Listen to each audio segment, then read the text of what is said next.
I'm the Forest Health Education Coordinator at Mountain Studies Institute. This is the third of three night series on forests, forest health, fire, and how that affects our communities. We talked the first night about forest health more broadly, what our fire regime in the area looked like historically, and a little bit about smoke as well in that first night. And then last time, we really focused on our current conditions in the ground. We talked a lot about how to connect people in the community to resources and open it up to community questions. And tonight, we really want to turn our focus towards the future of forests and fire and what that means for our communities. So, being this year in a greater context with a presentation by Jim Worrall here, and then we will again open it up to a panel discussion. Look forward to your questions. Of course, thanks to all our sponsors up on the screen. Our principal supporter for the series is Colorado State Forest Service, and we've also had tons of support from Firewise, U.S. Forest Service, mostly through the San Juan National Forest, our local forest. San Juan Citizens Alliance, Powerhouse Science Center, of course, for the space, and then Mountain Studies Institute. So, you are welcome to visit everyone in the back.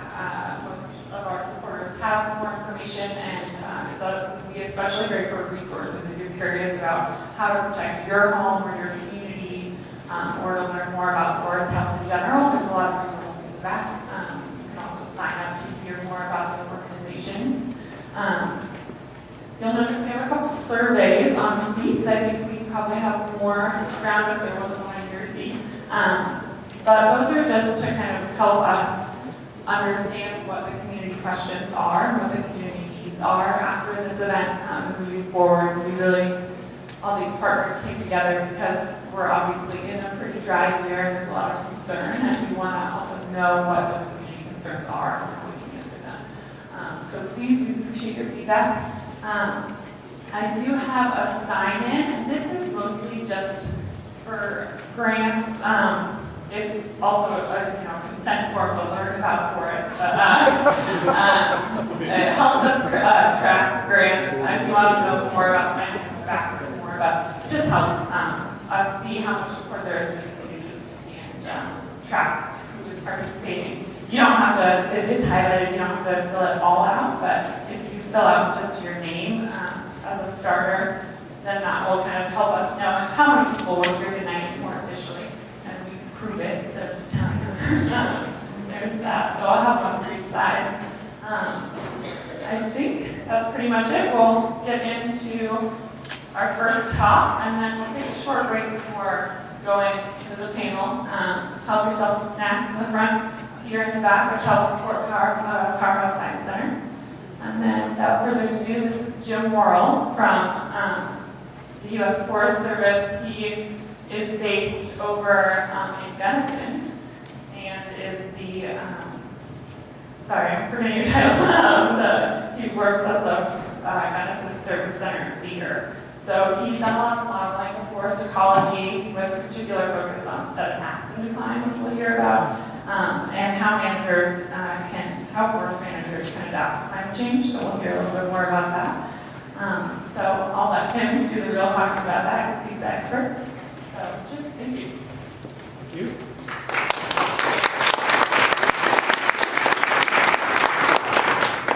So, as Worrall said, our challenge tonight is to look a little bit farther into the future and try to get an idea of what to expect in terms of changes in our forests. So, we're focusing here tonight on the southern, central San Juan Mountains, and going to show you what modeling suggests may happen with the tree species that we have in the area, and some potential management strategies for dealing with them.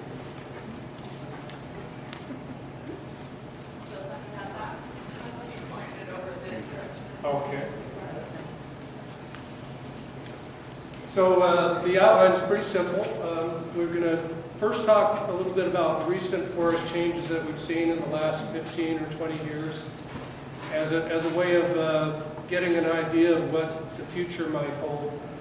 And then talk about bioclimate models, how they allow us to sort of peer into that future, and a strategy for using them and applying them in forest management. So the recent forest change is really based a lot on what people are calling the turn-of-the-century drought, the drought that sort of culminated in 2002 and was very severe in this southwestern Colorado, but also extended throughout the interior west up into the prairie provinces of Canada, the southern portions of those, and down into western Mexico. So it was a huge drought. So it really began drying out in the mid-1980s. And then you see in that upper graph a dryness index that increased pretty steadily and then peaked in 2002. And the moisture index just below that shows the same thing. There's a simulated or a modeled soil moisture index as well.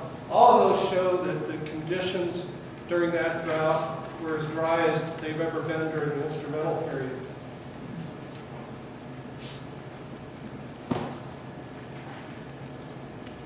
So here's a few of the things that we saw, at least in part, to a greater or lesser extent, as a result of that drought. One thing that was directly connected with it was an outbreak of pinyon ips, a bark beetle on pinyon, and that was really in all of the four corner states. And this is southwestern Colorado showing extensive areas of mortality of pinyon. That was a very rapid response to the drought. Even in 2002, there were a lot of trees being killed. In 2003, it had already tapered off. But it was a huge event. And you've probably heard about the mountain pine beetle in northern Colorado and southern Wyoming, doing 3.4 million acres, mostly since that drought, and just mountainsides and vistas of dead trees. And it's important to understand it isn't just the drought, it's also the forest conditions that favor these kind of outbreaks of things like the mountain pine beetle. When you have large expanses of pure lodgepole pine in a mature state, dense, it really allows the beetle to respond to the stress very effectively.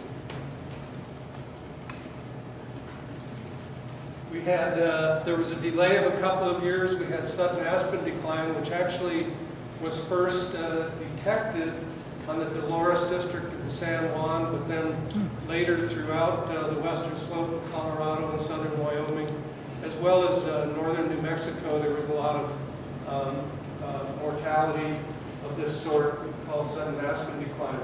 So it was about 1.2 million acres in Colorado. And that photo is by Phil Kemp on the Dolores district.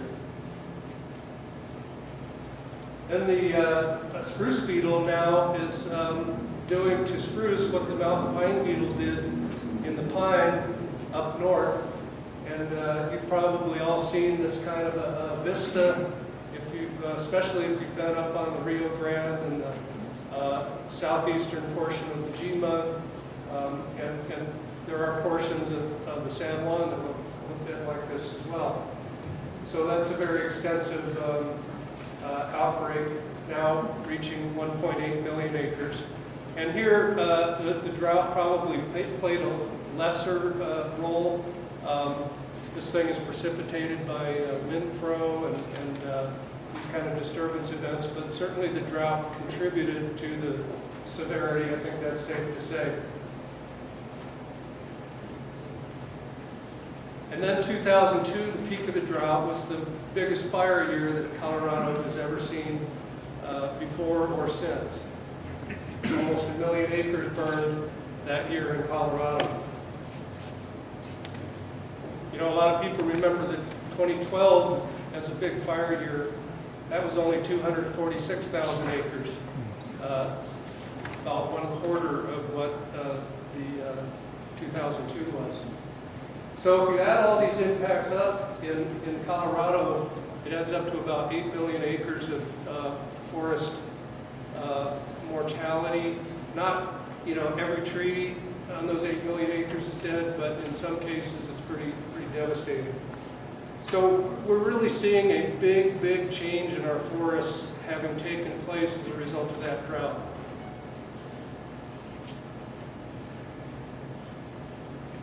So if you look at that drought in the context of the past, droughts of the past, and this study was published where they compared it, and this is not just in Colorado but across the interior West, they concluded that you had to go back over 800 years to find a drought that severe in that whole area.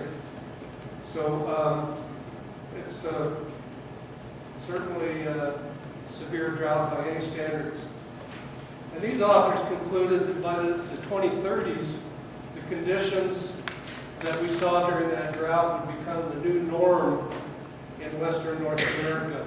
Now, when they made that prediction, they were using the most severe carbon scenarios and so on. So, maybe that's, if we don't follow the most extreme carbon path, it probably won't be that bad that soon, but at some point it likely will be.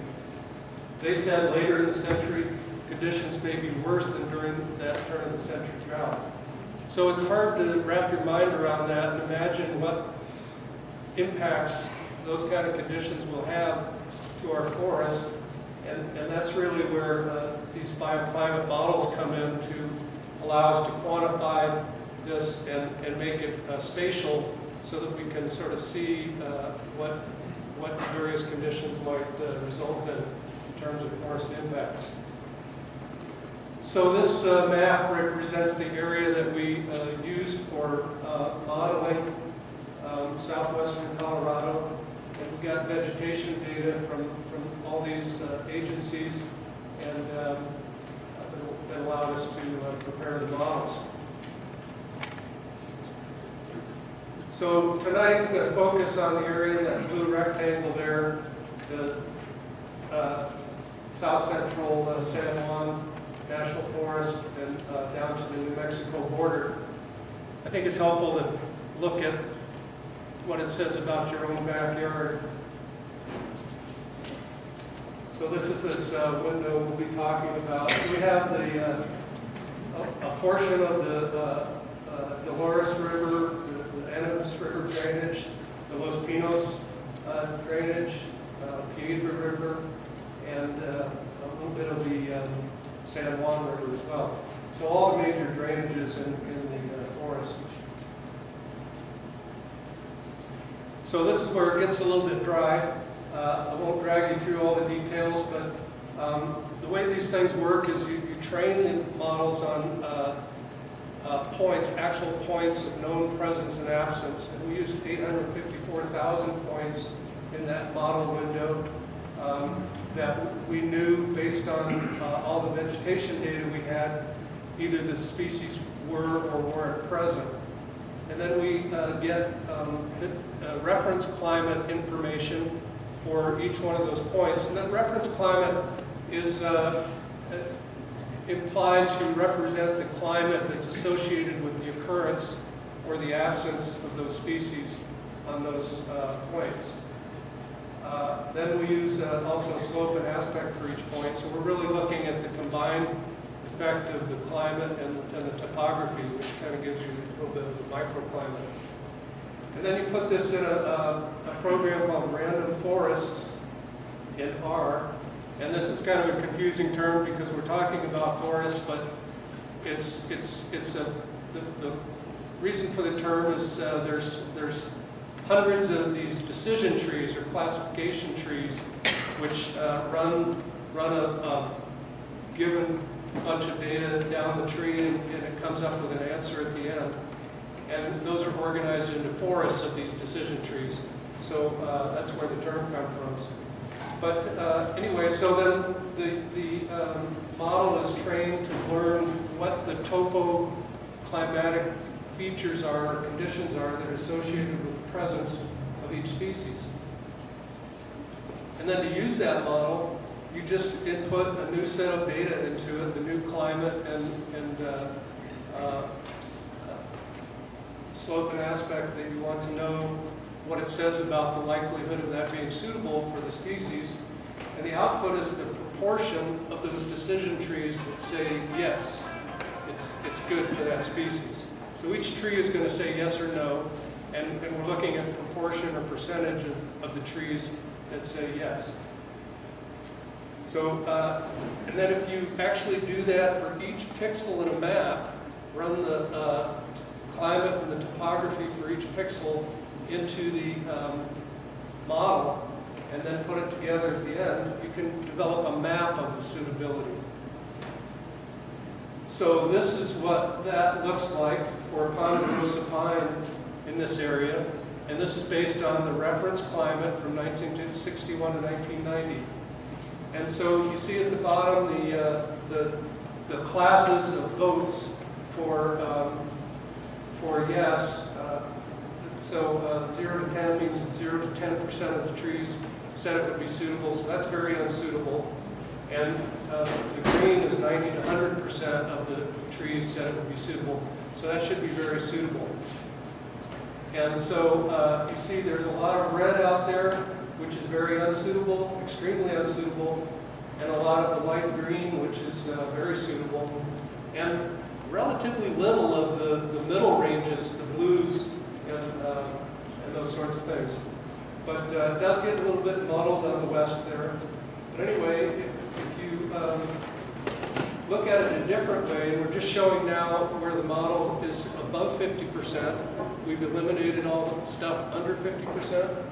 And the black underneath is where the vegetation data actually says that the species is present. So that's sort of a check on the model. And you can see errors in both directions where there's blue showing that the model says it's true, that it's suitable, but there's no black underneath it, so it's light blue. And that's an error of the model saying it's there when it isn't.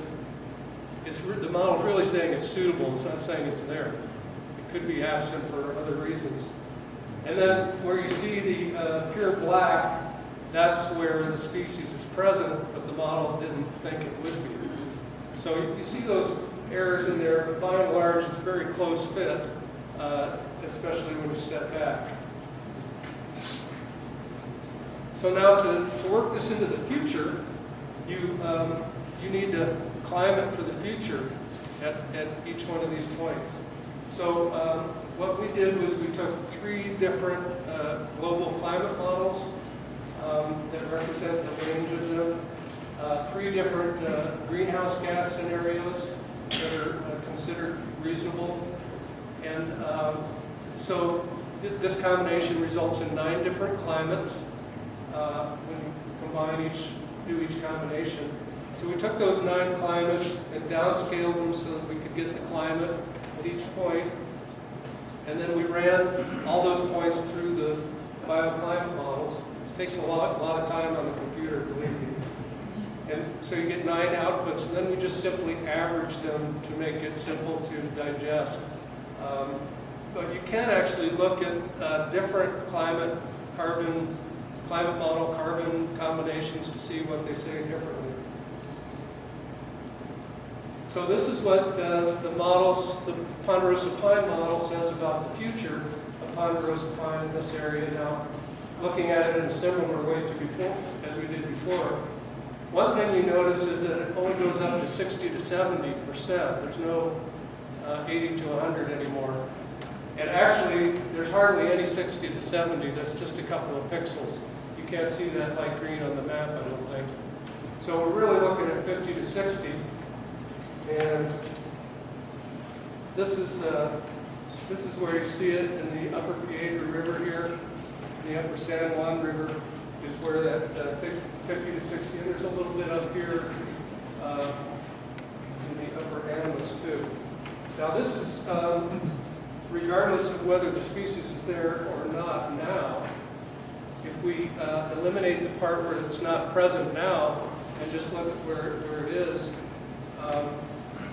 it sort of simplifies the look a little bit. I also got rid of the 0 to 10. So let's think about how this kind of a modeling can be applied. The first thing we did was to make a way of predicting change zones. And so what we have is we have these grids of suitability or boats on the reference, based on the reference climate, and another grid based on the future climate. And we're using 2060 as a future period, the decade around 2060. And then we use the difference between the reference and the future boats to classify these change zones. So in this table here, we're looking at 0 to 1 rather than 0 to 100, but it's the same thing.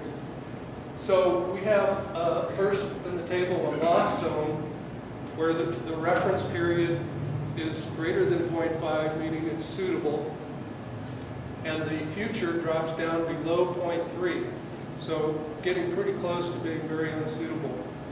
And we consider that lost. This is a little bit arbitrary.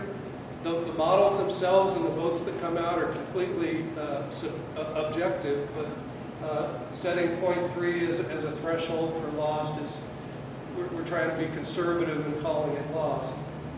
The threatened is where it's suitable now, it's above 0.5 in the reference period, but it drops down below 0.5, but not all the way to 0.3 in the future. And then in persistent, it stays above 0.5 in the future. That's obviously what we like to see. And then in emergent means it's not suitable now, but it becomes suitable in the future, so it goes above 0.5. So this is Ponderosa Pine again, where we've converted the votes for the reference period and the future into these change zones. And you can see that you've got all this red here where the future votes were very low. The yellow is the threatened. And then these areas where, remember, remained above 50 to 60, remained 50 to 60 in the future. Those are those persistent zones that we saw in the upper Piedra and the upper San Juan there. Not too much emergent. So how can this be actually applied? Well, if you have a good idea of where the species can grow in the future, you can use that in a variety of ways. If you're developing a project on a given site, you can apply treatments that are most appropriate for the future of the species on that site. And we'll run through examples of each of these. Or if you're looking at a whole large area, like a national forest or an analysis area or something, and you want to focus on managing a particular species, you can find where in that landscape the best success could be for the given type of management. And then you can use it if you want to, for certain species, assist or facilitate migration into the emergent zones. And for special species of concern, you can identify sites and strategies for protecting them. Basically, this would be climate refugia. So first we'll look at if we've got a predetermined project area and we want to apply treatments that are appropriate for that area. So let's use Douglas fir as an example. This is the change map for Douglas fir. And let's imagine we're planning a project in the La Plata Mountains up here. And we see that Douglas fir there's a lot of emergent there. The blue is emergent. Of course, that's where the species Douglas fir doesn't grow there now, but it will be suitable for Douglas fir in the future. Of course, that doesn't mean it'll grow there in the future either, but at least to be climatically suitable is what the model is saying. Then we have a lot of threatened, which means that it's suitable now, and the species does occur there, but it will go below 0.5 from 0.3 to 0.5 in the future. So kind of marginal. We're really not sure. We're not comfortable saying whether it will or will not persist there. So it's sort of a zone of uncertainty, I guess. And in between the threatened and the emergent, we have a thin layer of persistent sort of surrounding the emergent.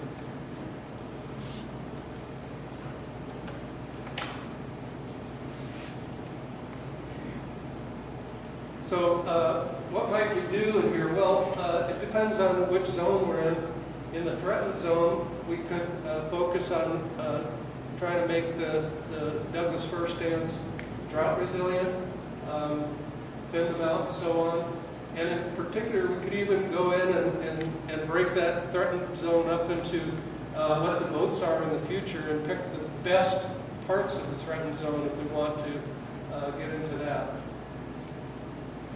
Then in the persistent zone, really, we want to keep that Douglas fir there. We don't want to have a stand-destroying disturbance, stand-replacing disturbance to destroy it. So we want to protect it from stand-replacing fire, big bark beetle outbreaks, and so on. And in the emergent zone, we might consider near the persistent creating seeding opportunities so the Douglas fir can most easily expand into those emergent areas. So let's look in the same area. We look at Engelmann spruce now. It's also there, but we've kind of shifted down. Instead of emergent and threatened, we don't have any emergent. We don't have a high enough elevation there. We do have persistent, threatened, and lost. So how do we deal with this? In the lost, you know, it's possible the models could be wrong, and Engelmann spruce could grow there well past the 2060s, you know, the models are wrong in that. But we do know that the chances are better that the species is going to survive in the threatened zone, and even better in the persistent. The conditions are just better there now, and they'll be better there in the future. So we're not saying it absolutely can't grow there. It's just not a wise place to invest a lot of money and effort into the future of the species there. And then in the threatened and persistent zones, the same things make sense for Engelmann spruce that they would make sense for Douglas fir. So now let's think in terms of more looking at a species across the landscape. Let's say where we want to manage Ponderosa pine for timber in this area. Well, we know already the persistent zone, we can just manage as usual there, but you know, we also probably ought to think about really trying to prevent stand replacing disturbance in those areas so we keep it. Don't lose it. The threatened zone we could manage as a second priority, but really focus on resilience there. And then in the lost zone, again, we would avoid investing in the future. It doesn't mean you can't do treatments there, but you wouldn't want to favor Ponderosa pine in those areas.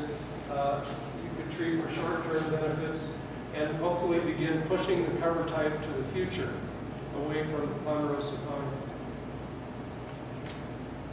So here in the landscape, as we saw before, we have those persistent zones in the Upper Piedra and San Juan drainage there. And these are really, according to the models, the future breadbasket of Ponderosa pine in this window. So those would be good places to manage, particularly to maintain the Ponderosa pine safe in those persistent zones. Could certainly go into the threatened too and do resilience treatments in there throughout the landscape as well. Okay, moving on to migration here. We're really focusing on the emergent zone here. And you can think of migration, people talk a lot about assisted migration, and it's kind of a there's a lot of problems with it in the Forest Service for a variety of reasons I won't go into, but that's actual active movement, direct movement of a species and populations to facilitate range expansion. We're actually planting seedlings in areas where the species doesn't occur currently. I like to think about facilitated migration, where you're trying to enhance and speed up natural migration of species into these emergent areas, favoring seed production, favoring dispersal, and making sure there are receptive seed beds in those emergent habitats. So we already talked about Douglas fir and the La Plata project here, all that emergent habitat. So in the persistent areas around that emergent, we certainly want to protect the Douglas fir and make it safe from stand replacing disturbance. We should get good seed production. The Douglas fir seeds could be blown a couple of 100 yards. It's not going to be going a long ways in, but a couple 100 yards is helpful, one step at a time. And we can also go into that nearby emergent zone and make sure that there's receptive seed bed conditions, openings and so on for those seedlings to get established.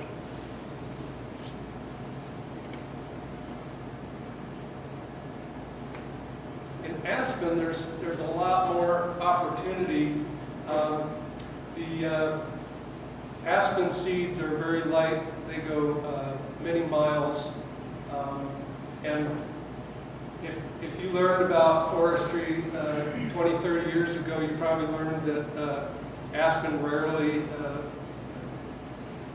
gets established as seedlings, that it's all vegetative. Well, recent research has shown that not to be the case, and that seedlings commonly get established, especially after fires. But so here around the emergent zones, there's a lot that can be done. Let's say we have upwind of an emergent zone on the right. On the left, we have some aspen, but it's being overtopped by conifers. And so we could go in and promote that aspen by taking out the conifers and letting the aspen get bigger. We could do that now, so we have nice sexually mature aspen in the future. And obviously it would have to be female aspen, but then when the emergent zone becomes suitable, we can watch for disturbances in there, natural disturbances, or create the disturbances ourselves to allow opportunities for the seedlings to become established. And this is facilitated migration. And then finally, thinking about climate refugia,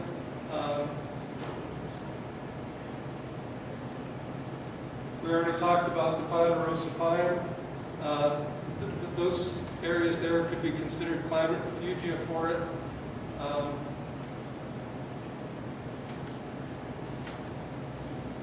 And what do we do with a species like limber pine, excuse me, where it's projected to be all lost in this area? In fact, throughout the entire modeling area, there's a little bit of threatened and all the rest is lost.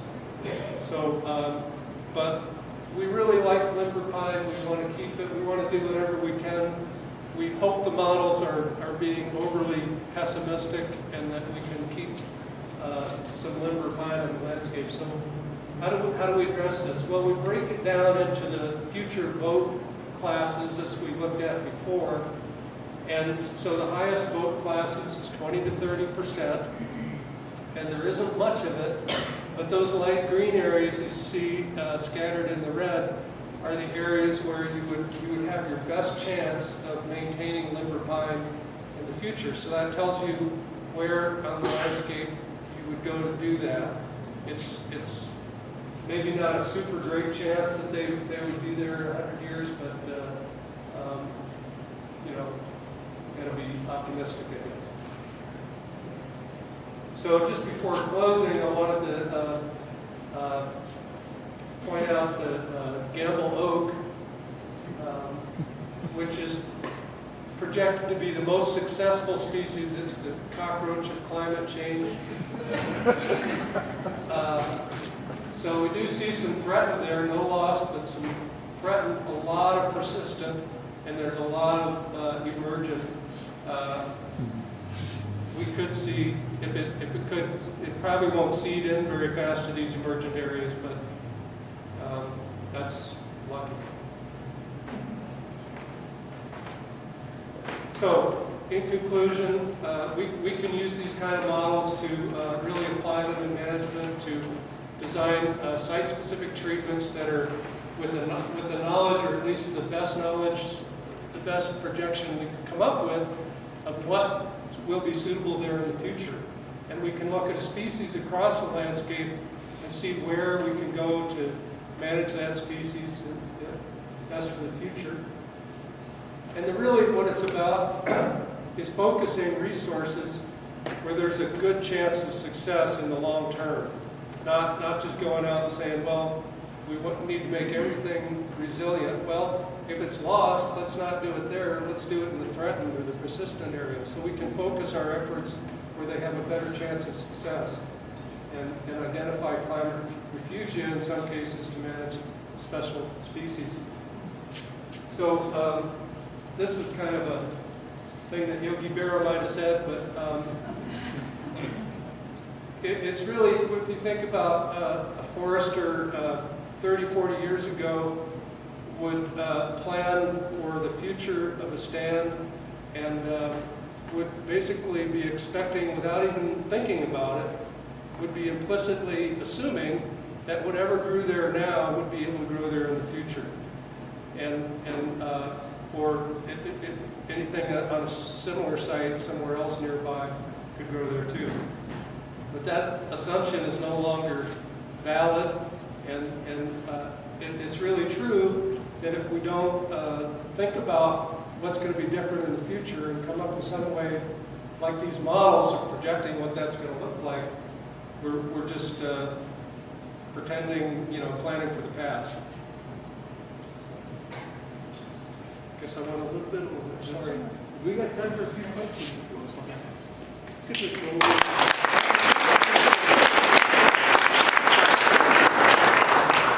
We'll take a couple of questions and then we'll bring Jim into the panel discussion as well. So why don't we start in the back and then we'll come to the front.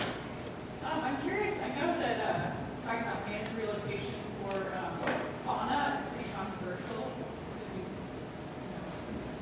More so for trees, but if we're talking about trying to establish a new area, how do we deal with endemic species that fall in the threatened area of their home?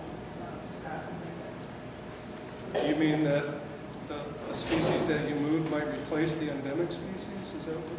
Yeah, or endemic animal species living in the area, would they sort of be slated for land relocation for that habitat, or would it specifically be focused on flora?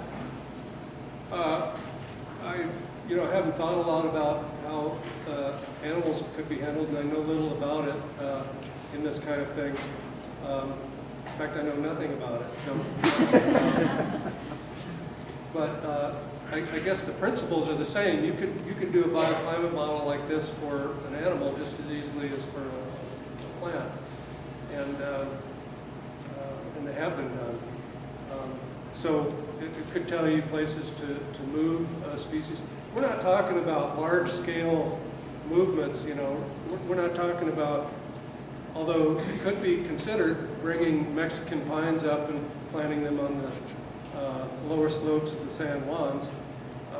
We're talking about local species, just basically moving them up the hill a little bit. So it's not that dramatic. Sam? Jim, I was very curious that the two topographic factors that you used were slope and aspect, but the third traditional one is elevation. Why was that not included? Elevation is included climate? in the climate because that's what gives us our climate information. Okay. Yeah, Otherwise, you would have it in there. that would be crazy. Yeah. I don't think you can see this gentleman. Okay, oh, I'm sorry, I couldn't say. So thinking about it from a fire risk standpoint, especially kind of in and around the Durango area, it sounds like in the next 40 years or so, there'll be a lot of standing dead wood, but then thereafter, I mean, what would move in, maybe pinyon juniper or something like that, and that would potentially, reduce fire risk over time. So do you have any sense for kind of a long-term fire risk picture?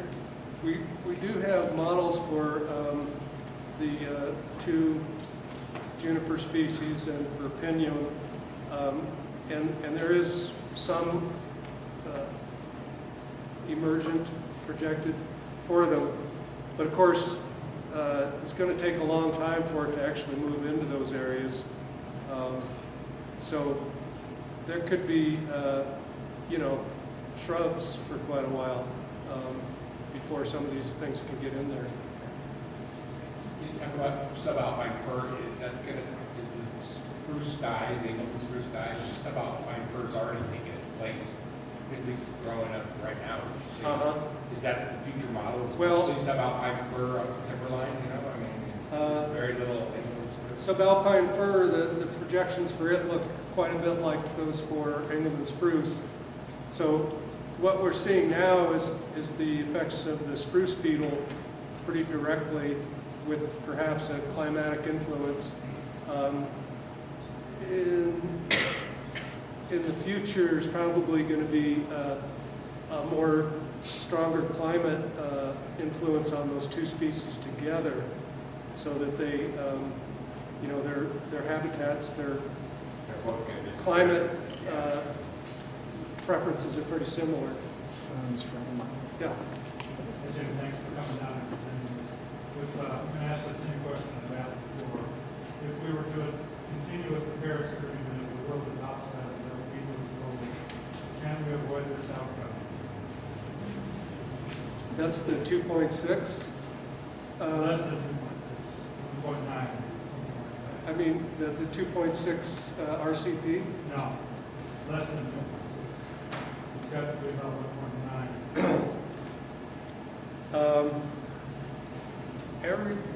Every climate person I talked to said that 2.6 is unrealistic, couldn't happen,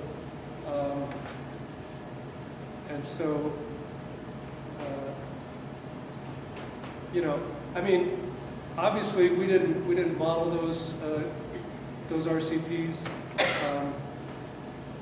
I don't know if there is even a RCP model output for that. We could do 2.6 if we had the climates for that, but haven't done that yet. And RCPs are carbon projections? Yeah, those are the carbon scenarios for the future. 2.6 being really radical reduction in carbon emissions worldwide, and the 8.6, I guess it is business as usual, basically. One more, and then we'll take a quick. So ground level ozone imparts additional stress on vegetation. Its levels are Ground- ground level ozone, Okay. and levels of ozone keep rising, especially in the Mountain West. Is that part of any other model in addition to temperatures and precipitation? I don't know if there are models for that, but certainly